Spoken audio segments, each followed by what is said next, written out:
കാസർഗോഡ് മോഷണക്കുറ്റം ആരോപിച്ച് യുവതി ജീവനൊടുക്കിയ സംഭവത്തിൽ നിർണായക നീക്കങ്ങളുമായി പോലീസ്. യുവതിക്ക് നേരെ ആരോപണം ഉന്നയിച്ച ആൺസുഹൃത്തിനെയും ഇയാളുടെ മാതാപിതാക്കളെയും ചോദ്യം ചെയ്യും.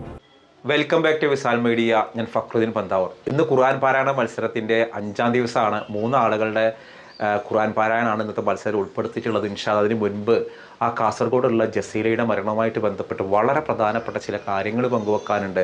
അവരെ ഭർത്താവിനെയും അതോടൊപ്പം തന്നെ ആൺസുഹൃത്തിനെയൊക്കെ പോലീസ് ചോദ്യം ചെയ്യുന്നുണ്ട്. കുടുംബക്കാരെ 17 പേരെ അടക്കം പോലീസ് മൊഴിയെടുത്തു. പോലീസിൻ്റെ അന്വേഷണത്തിൽ പോലീസിന് മനസ്സിലായ ഒരു കാര്യം, ഈ ഒരു ജസീല ആൺസുഹൃത്തിന് 2 പവൻ്റെ സ്വർണ്ണാഭരണങ്ങൾ വായ്പയായിട്ട് കൊടുത്തിരുന്നു. പറഞ്ഞു കേൾക്കുന്ന 2 പേരും കൂടി ഫാൻസി കട തുടങ്ങാൻ വേണ്ടിയിട്ട് കൊടുത്തിരുന്നതാണ്. 2 ഒന്നിച്ച് പഠിക്കുന്നവരാണ്. ഇത് തിരിച്ചു കൊടുക്കാതിരിക്കാൻ വേണ്ടിയിട്ടാണ് ഈ 9.5 പവൻ സ്വർണ്ണാഭരണം മോഷ്ടിച്ചു എന്നൊരു കള്ളക്കഥ ഇറക്കിയത്. ആ കള്ളക്കഥയിലാണ് ഇവർ വീണത്. അതുമാത്രമല്ല, ഭർത്താവ് അടക്കം പറഞ്ഞു, ഈ മക്കൾ പോലും നമ്മുടെ മക്കളാണോ, സംശയത്തിൻ്റെ DNA ടെസ്റ്റ് നടത്തണം. ഇങ്ങനെ ഗുരുതരമായ കാര്യങ്ങളൊക്കെയാണ് ഇപ്പോൾ ഈ ഉമ്മ മാധ്യമങ്ങൾക്ക് മുൻപിൽ പങ്കുവെക്കുന്നത്. ഇപ്പോൾ ഏതായാലും ഭർത്താവിനെയും ആൺസുഹൃത്തിനെയും ഒക്കെ പോലീസ് ചോദ്യം ചെയ്യുന്നുണ്ട്. എന്തായാലും സംഭവത്തിൽ വളരെയധികം വലിയ പ്രതിഷേധങ്ങളാണ് ഉണ്ടായിട്ടുള്ളത്. വെറുമൊരു 9.5 പവൻ്റെ സ്വർണ്ണാഭരണം മോഷണം പോയതിൻ്റെ പേരിൽ ഒരു കുറ്റാരോപിതയായിട്ട് മാത്രമല്ല ഈ ഒരു ജസീൽ ഇത് ചെയ്തത്, മറിച്ച് ഗൾഫിലുള്ള ഭർത്താവ് അടക്കം കൈവിട്ടു എന്നുള്ളതാണ്. അപ്പോൾ ഭർത്താവിന് കൈവിടണമെങ്കിൽ ആ രീതിയിലുള്ള എന്തെങ്കിലുമൊക്കെ ഒരു സാഹചര്യങ്ങൾ അയാൾക്ക് അങ്ങനെ ഫീൽ ചെയ്തിട്ടുണ്ടാവും. നമ്മൾ ആരെയും കുറ്റപ്പെടുത്താനോ അല്ലെങ്കിൽ ആരെയും രക്ഷിച്ചെടുക്കാനൊന്നും ശ്രമിക്കുന്നില്ല. എന്തായാലും ഇവർ ആ സ്വർണ്ണാഭരണം ഇവരെടുത്തിട്ടില്ല. പോലീസ് അന്വേഷണത്തിൽ അങ്ങനെ തെളിഞ്ഞിട്ടില്ല. ഈ 9.5 പവൻ ശരിക്കും സ്വർണ്ണാഭരണം പോയിട്ടുണ്ടോ, അതാണ് ഞാൻ അറിയേണ്ടത്. 9.5 പവൻ സ്വർണ്ണാഭരണം പോയിട്ടുണ്ടോ? കാരണം ഭർത്താവിൻ്റെ വീട്ടുകാരും ഈ സ്വർണ്ണം നഷ്ടപ്പെട്ടു എന്ന് പറയുന്ന വീട്ടുകാരും വന്നിട്ട് ഇവിടെ വന്ന് ഭയങ്കര ബഹളം വെച്ചത്, ഈ മക്കളുടെ മുന്നിൽ വെച്ച് ഈ ബഹളം വെച്ചത് വലിയ നാണക്കേടുണ്ടാക്കുകയും ജസീലെ കരഞ്ഞുകൊണ്ടാണ് സ്റ്റേഷനിൽ നിന്ന് ഇറങ്ങി വന്നത്. ഉച്ചയ്ക്ക് 2 മണി മുതൽ 5:30 വരെ പോലീസ് ഇവരെ മൊഴിയെടുക്കാമെന്ന് പറഞ്ഞ് ചോദ്യം ചെയ്തു. ഇപ്പോൾ ഉമ്മയുടെ ഞെട്ടിക്കുന്ന വെളിപ്പെടുത്തലുകൾ ഇങ്ങനെയാണ്. അവളെ ഭർത്താവ് ഫോൺ വിളിച്ചിട്ട് എന്തെല്ലാം പറഞ്ഞ് എന്നെ ബായിൽ വന്നിട്ട് കയറി പറഞ്ഞിന് കിടാല ചെറിയ കിടാല 24 ബേജാറ് താങ്ങാൻ കഴിയുന്നുണ്ടാവല്ല. അടുത്താളെ കണ്ടുപിടിക്കലേ വേണം. ഞാനും പറഞ്ഞിന് പോലീസിന് അതിനെ വിളിച്ചെങ്കിൽ സത്യാവസ്ഥ അറിയാലേ. ഇതുവരെ പെക്കത്തോളം കഴിഞ്ഞ് തന്നെ ബേജാറിലുണ്ടേനെ വരുമ്പോൾ പോയ ജസീലാലാണ്ടേനെ. ഞങ്ങൾ ശരി പോലീസിന് അതിന് വിളിക്കുക റിട്ടേൺ കംപ്ലൈൻറ്റ് കൊടുക്കാൻ പറഞ്ഞിന്. പൊന്നെടുത്ത് ഞങ്ങൾക്ക് അങ്ങനെ പറയലല്ലോ റിട്ടേൺ കംപ്ലൈൻറ്റ് കൊടുക്കാൻ. ഇത് ഓർ വന്നിട്ട് ഇവിടെ പ്രശ്നമാക്കി അവളെടുത്തിനടുത്ത് ഇവൾ മുസാഫല പിടിച്ച് സത്യം. ആരൊക്കെ എവിടെ വന്നത്? ഭർത്താവിൻ്റെ വീട്ടുകാർ പെങ്ങും ഈ അഫ്രീദിൻ്റെ ഉമ്മാവും അയൽവാസി മാല പോയ അവർ വന്നിന്. ഈ വീട്ടിൽ വന്നു. ഈ വീട്ടിലേക്ക് വന്നിന്. പിന്നീട് അവരെ എന്തായിരുന്നു അവരുടെ ഭയങ്കര ഓടിയെടുത്തിനായി ഞാൻ ചെല്ലുന്നത്. അഫ്രീദിൻ്റെ ഉമ്മ അവളെ ഭർത്താവ് ഫോൺ വിളിച്ചിട്ട് എന്തെല്ലാം പറഞ്ഞ് ഭർത്താവിൻ്റെ ഉമ്മ വന്നിരുന്നെല്ലാം പുതിയാപ്പളിൻ്റെ ആധാര കട ഇതിൻ്റെ കടയെല്ലാം കൊണ്ടുപോയി ഇതിനെ ബാണ്ട ഡിവോഴ്സ് ആക്കുന്ന ചൊല്ലി പിള്ളേരെ DNA ടെസ്റ്റ് ആക്കുന്ന ചൊല്ലി ഓന് എന്നെ ബായിൽ വന്നിട്ട് തെറി പറഞ്ഞിന്. ഓനെല്ലാം ദുബൈയിലുണ്ടാക്കാമല്ലോ വിളിച്ച് പറഞ്ഞിന്.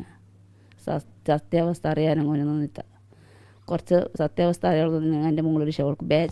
അപ്പോൾ സംഭവം എന്തായാലും ഗൗരവമായൊരു കാര്യമാണ്. അതിൻ്റെ സത്യാവസ്ഥകൾ പുറത്തറിയണം. ആരാണ് ആ സ്വർണ്ണം മോഷ്ടിച്ചത്? ഇവരുടെ കുട്ടികളുടെ DNA ടെസ്റ്റ് നടത്തണമെന്ന് പറഞ്ഞാൽ കുട്ടികൾ പോലും തൻ്റേതല്ല എന്നല്ലേ ആ രീതിയിൽ വരുന്നത്. ഇപ്പോൾ ഈ ഉമ്മ പറയുന്ന വളരെ ഗൗരവപ്പെട്ട ആരോപണങ്ങളാണ്. എന്തായാലും സത്യാവസ്ഥ പുറത്തു വരട്ടെ, നമുക്ക് കാത്തിരിക്കാം. അപ്പോൾ ഇൻഷാ അല്ലാഹ് നമ്മുടെ ഖുർആൻ പാരായണ മത്സരമുണ്ട്. ഇന്ന് 3 ആളുകളുടെ മത്സരമാണ്. അപ്പോൾ നിങ്ങൾ ഈ മത്സരം ഫുള്ളായിട്ട് കണ്ട് നിങ്ങൾ വിലയിരുത്തുക. മലപ്പുറത്തുനിന്ന് 24 വയസ്സുള്ള മുഹമ്മദ് എന്ന് പേരുള്ള ചെറുപ്പക്കാരൻ്റെ ഖുർആൻ പാരായണമാണ്. أعوذ بالله من الشيطان الرجيم بسم الله الرحمن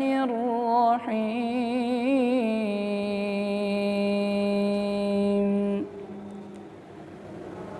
ألف لام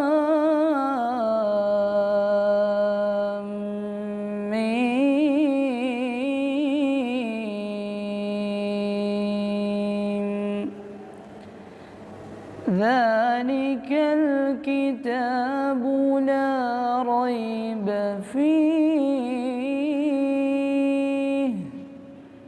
هدى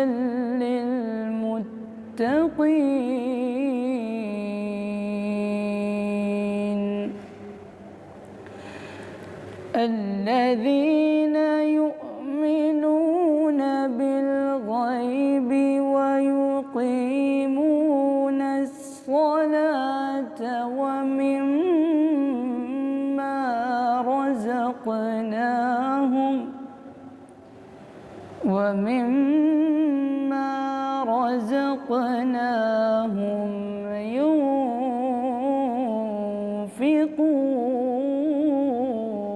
ينفقون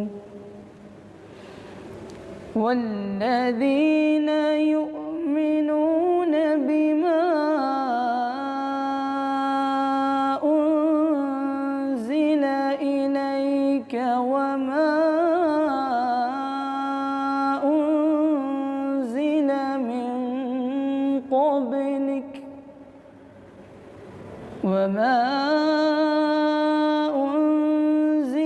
من قبلك وبالآخرة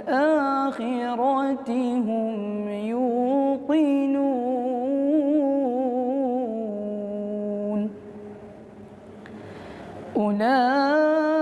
أولئك على هدى من ربهم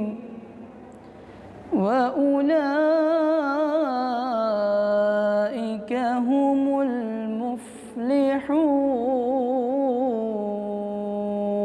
المفلحون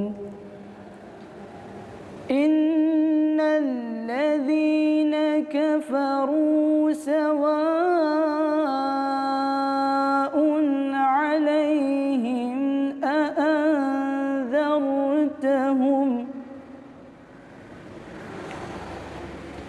إن الذين كفروا سواء عليهم أأنذرتهم أم لم تنذرهم سواء عليهم أأنذرتهم أم لم تنذرهم لا يؤمنون ختم الله على قلوبهم وعلى سمعهم وعلى أبصارهم غشاوة ولهم عذاب عظيم. മാഷാ അല്ലാഹ്, ഞാൻ ഇതുവരെ കേട്ടതിൽ ഏറ്റവും മനോഹരമായ ഖുർആൻ പാരായണം. എങ്ങനെ ഇരുന്ന് പോകും ഈ ഒരു ഖുർആൻ പാരായണം കേട്ട് കഴിഞ്ഞാൽ അടിപൊളിയായിട്ടുണ്ട്. രണ്ടാമത് കണ്ണൂർ എന്നുള്ള റിസുവാനാണ്. أعوذ بالله من الشيطان الرجيم بسم الله الرحمن الرحيم ياسين والقرآن الحكيم إنك لمن المرسلين على صراط مستقيم تنزيل العزيز الرحيم لتنذر قوما ما أنذر آباؤهم فهم غافلون. മറ്റൊന്ന് മലപ്പുറത്ത് നിന്ന് മുഹമ്മദ് ജുനൈദ്, 28 വയസ്സാണ് മുഹമ്മദ് ജുനൈദിന്റെ പ്രായം. ബിസ്മില്ലാഹിർ റഹ്മാനിർ റഹീം للرجال نصيب مما ترك الوالدان والأقربون وللنساء نصيب مما ترك الوالدان والأقربون مما قل منه أو كثر نصيبا مفروضا وإذا حضر القسمة أولو القربى واليتامى والمساكين فارزقوهم وقولوا لهم قولا معروفا وليخشى الذين لو تركوا من خلفهم ذرية ضعافا خافوا عليهم فليتقوا الله وليقولوا قولا سديدا.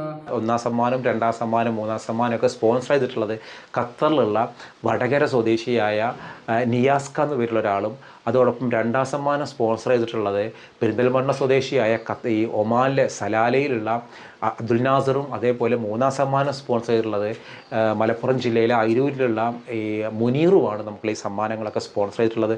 അതിനോടൊപ്പം വിസാൽ മീഡിയയും കൂടി ചേർന്നാണ് ഈ സമ്മാനങ്ങൾ നൽകുക ഇൻഷാ അല്ലാഹ്. അപ്പോൾ ഇന്നത്തെ ഈ ഖുർആൻ ഓത്തിനെ കുറിച്ചുള്ള നിങ്ങളുടെ അഭിപ്രായങ്ങളും താഴെ കമൻറ്റ് ചെയ്യുക. മറ്റൊരു ദിവസം മറ്റൊരു വീഡിയോയുമായി വീണ്ടും കാണാം.